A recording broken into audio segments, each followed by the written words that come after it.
आकाशवाणी रांची से प्रस्तुत है प्रादेशिक समाचार।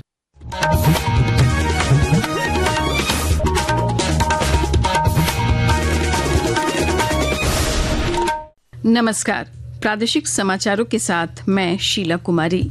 राष्ट्रपति द्रौपदी मुर्मू ने आज नई दिल्ली स्थित राष्ट्रपति भवन के सांस्कृतिक केंद्र में प्रतिष्ठित राष्ट्रीय भू विज्ञान पुरस्कार 2024 प्रदान की। राष्ट्रीय भू विज्ञान पुरस्कार भू विज्ञान के क्षेत्र में देश के सबसे पुराने और प्रतिष्ठित सम्मानों में से एक है। पुरस्कार विजेताओं को बधाई देते हुए राष्ट्रपति ने कहा कि ये पुरस्कार भू विज्ञान के क्षेत्र में उनकी प्रतिबद्धता, नवाचार और उत्कृष्टता को सम्मानित करने के लिए दिए जाते हैं। प्रधानमंत्री नरेंद्र मोदी ने आज कहा कि उनकी सरकार ने महिलाओं को केंद्र में रखकर कई योजनाएं और कार्यक्रम शुरू किए हैं, जिनसे समाज के हर वर्ग को लाभ हुआ है। बिहार के लिए मुख्यमंत्री महिला रोजगार योजना के शुभारंभ के अवसर पर नई दिल्ली से वीडियो कॉन्फ्रेंसिंग के माध्यम से बोलते हुए प्रधानमंत्री ने नवरात्रि के पहले दिन से जीएसटी दरों में की गई कटौती का भी जिक्र करते हुए कहा कि इससे महिलाओं और गृहिणियों को घरेलू बजट संतुलित करने में मदद मिलेगी, क्योंकि रोजमर्रा की जरूरतों वाली चीजों की कीमतें कम हो गई हैं। 22 सितंबर से नवरात्रि के पहले दिन से ही पूरे देश में जीएसटी की दरें घटा दी गई हैं। अब रोज इस्तेमाल की जाने वाली चीजें जैसे दंत मंजन, साबुन, शैम्पू, ये सारे सामान पहले से सस्ते मिलेंगे। त्योहारों में पहनने के लिए कपड़े और जूते, इनकी कीमत भी कम हो गई है। ये बहुत बड़ी राहत है। डबल इंजन की सरकार इसे अपना दायित्व समझती है। देश की 6 दशकों की सेवा के बाद भारतीय वायुसेना के दिग्गज लड़ाकू विमान MiG-21 को आज अंतिम विदाई दी गई।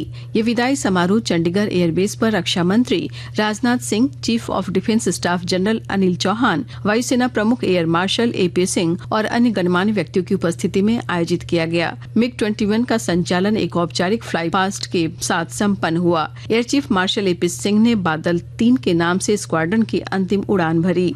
इस अवसर पर सिंह ने 1971 के भारत पाकिस्तान युद्ध में MiG-21 की भूमिका की सराहना करते हुए कहा कि ऐसे कई अवसर आए हैं जब MiG-21 ने अपनी निर्णायक क्षमता साबित की है। प्रादेशिक समाचार आप आकाशवाणी रांची से सुन रहे हैं। खूंटी में मुरहू नारी शक्ति किसान प्रोड्यूसर कंपनी की 7वीं वार्षिक आम सभा आयोजित की गई, जिसमें मुख्य अतिथि विधायक राम सूर्या मुंडा ने ग्रामीण महिलाओं के योगदान की सराहना करते हुए बताया कि संस्था से जुड़कर महिलाएं आत्मनिर्भर बनी हैं और पलायन में 65% की कमी आई है। अध्यक्ष मोनिका मुंडो ने बताया कि 2018 में गठित इस कंपनी से 3,766 महिला समूह जुड़े हैं और अब तक 21.38 करोड़ का कारोबार हुआ है।